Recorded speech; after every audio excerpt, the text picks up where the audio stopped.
What's up, Steemit.com? Brian Phobos here. I'm with my friend Jenn, and we're back for another pool meeting. It's true. So anyway, we want to talk about hurdles to overcome when you're working for yourself, and I just want to pass it off to Jenn because you guys have already heard from me. Yeah. So I don't know how much you guys have kept up with my story, but I am a recent digital nomad. It's August now? Yeah, it's August. Oh my gosh. Yeah. What day is today? So back in April, I quit my full-time job as a personal trainer at a fitness resort to go full-time into digital marketing consulting and online personal training. But I still do events around Tucson and more. But it's definitely been an adventure. But I like adventure, so decided we'll stick with it for now. I think my biggest hurdle is honestly when I don't have an exact deadline.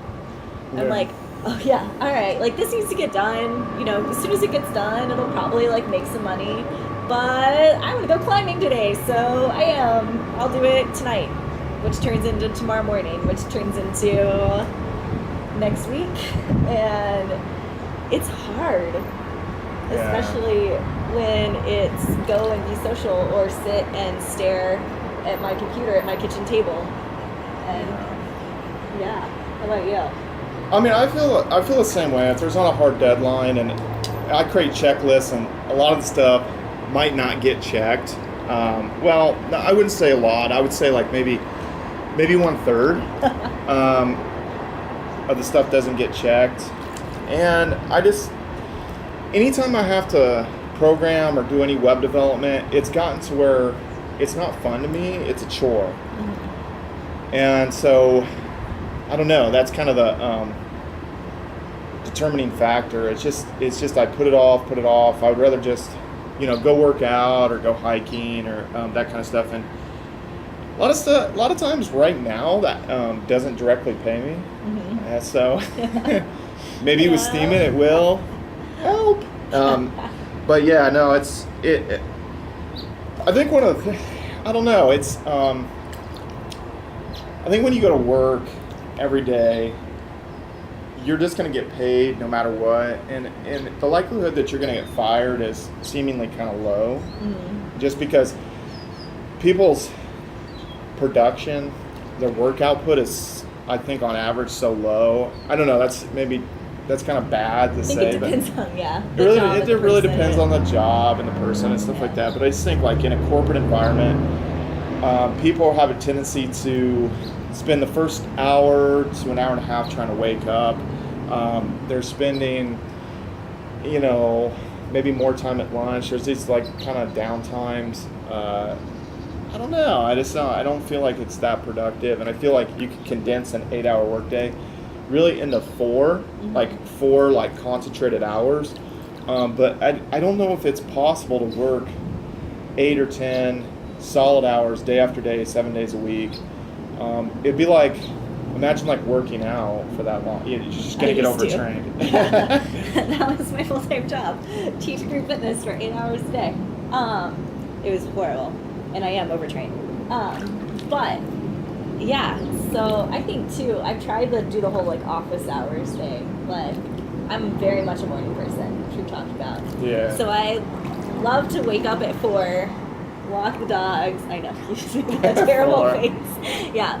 I work with a lot of people on the East Coast too. So if I'm working by 5, that's 8 their time. So I try to be working by 5, work really solidly until like 9 or 10, and then I kind of have the afternoon to play. And I'll probably work again sometime in the evening, but that's helped a little bit. Yeah.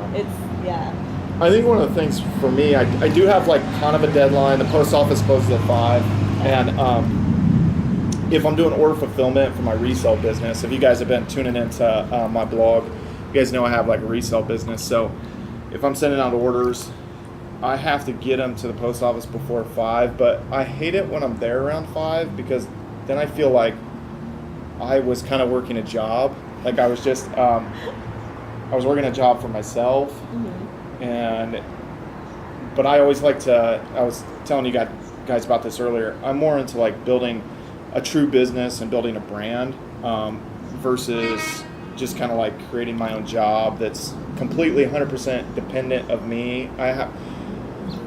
I'm trying to like remove myself from the equation, like for several different pieces of it. So I don't know. My deadline is kind of the post office. Yeah, I do have client deadlines and working on different projects, and there are definitely certain chunks of time that if I want a sponsored Instagram post or something to actually get traction, that it needs to be posted by that time. But then it's really easy to justify not doing it. Yeah. I feel that I have a hard time meeting any kind of scheduling thing, like any kind of appointment, any kind of time that I'm supposed to be anywhere. I have a hard time meeting that now. And I think part of that's because for so long I've just kind of been on my own schedule and I've been walking to my own beat. And it's just turned into me almost in a way kind of being lazy or just not, I'm just not very poignant on like time or meetings. It's very hard for me. So see, you guys don't, when we have pool meetings, it's just put in front of you guys. You don't know what time it is here, so. I don't even know what time it is here. I don't know. Noon? We barely even know. I think it's like noon. It's like noon here, so. Yeah. The whale's getting down. Oh no. But yeah, I mean, anything else you want to add? Like, I mean, just some of your hurdles family-wise and stuff. Like, 'cause I know I've had like flashback from like my family. When things are going good, they're kind of bandwagon riders, and then when things aren't going good, they're like, well, maybe you should get a job. That definitely is part of it. I had to go to the doctor recently and don't have the best health insurance, and my parents were like, this is why you need a real job. Yeah. And it's almost offensive in a way. Like, Oh, yeah. Real job. Like, I own my own business. How Yeah. much more real does your job get? But it's not traditional at all. It still blows their mind that I get paid to go climb in a certain pair of leggings. Yeah. Like, which still kind of blows my mind too. Oh, it's But awesome. I mean, it's a dream, It know, is. like everybody, and I think some of the repercussion could be like a reflection on, not that they hate what they do, but there are certain times when they feel like they wish they could be more free, but they have obligations that tie them up. And so like with my parents, they worked for a Fortune 500 company for, 30 years. Well, they were teachers before that, and they were Fortune 500 company. So we have like, let's see what we got. I think it's an A-10 Warthog. I'm flying over there, so Air Force Base here, so sorry about that. But yeah, I think it has to do with, the fact that they weren't able to be more free, and they felt like they put up so much sacrifice going into work every day, and so they think that if I physically don't leave and go somewhere else and work for someone else, that I'm not working. My grandpa, he had an automotive shop, and he worked there full time for 50 years, and he didn't have any employees. It was just him. But the fact, I think, that he left the house and went down the street to the mechanic's garage that he owned, I think that was maybe like a mental thing. But even if I would have maybe done the exact same thing as him, if I would have had my own mechanic's garage, I don't know if they would be happy with that. They would act like, I don't know. I think they can only see what they themselves experience, so it's hard for them. They did once tell me that they've never seen anybody have their own business or something like in their 20s or anything like that. So to them, it was like if someone was in a corporate environment and when they were 45, they maybe left that environment and started a job or bought a franchise for a Subway or something like that. I think that seemed like a more logical path for them. I don't know. What about your parents? Yeah, I think that's a lot of it. And it's too, like, it's hard to understand the less traditional jobs in a lot of ways. Even when I'm a PhD dropout, for any of you all that didn't know that. So for even that is a big deal. Like, why would you quit a PhD to become a personal trainer?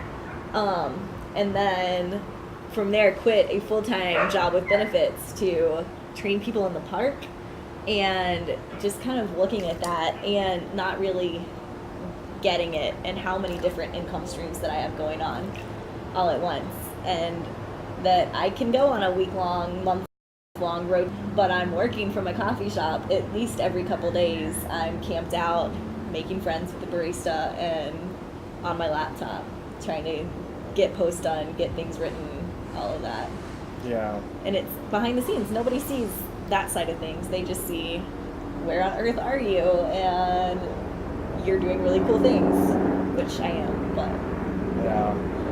No, it is so true. It's not that you're not doing work, it's your work is different. So I guess the moral of the story is, joke's on you, Mom and Dad. This is our job.